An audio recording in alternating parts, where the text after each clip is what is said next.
Bannaluweero bakedde kweyiwa ku kibangirizi ky'omuggalomansi awali ensalo ya Kasana Luweero era nga weewali ensalo eyawula essaza ekkulu erya Kampala kuli Kasana Luweero okwaniriza omusumba waabwe omujja Musenyoli Lawrence Mukasa. We tutuukidde mu kifo kino embuto ze zitwaniriza n'abakkiriza ababadde bayimba n'okunyeenya ku gali b'enjole.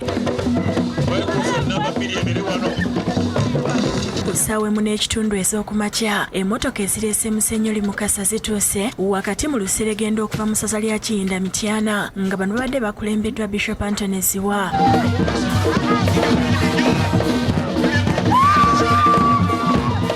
Musenyoli Mukasa avudde mu mmotoka ye amangu ddala era Bishop Ziwa n'amukwasa kyansala w'essaza ly'e Luweero Cyril Kasiigwa n'asala akagu akalaga nti ayingiziddwa mu ssaza ly'e Luweero olwo bannaluweero ne bamwaniriza mu mizira. Mukadde waffe Monsignor Lawrence Mukasa omusumba waffe omulonde tubaaniriza nnyo mu Kasana Luweero.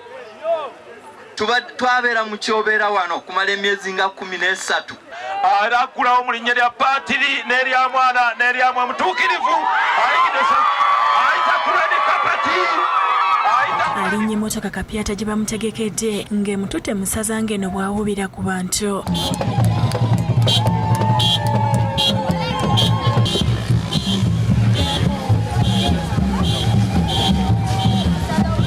Ndi musanyufu nnyo okufuna omusumba.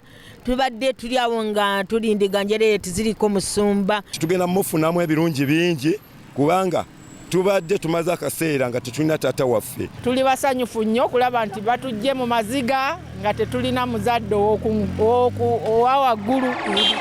Download the app on App Store or Google Play Store now. Vision Digital Experience, the future of media.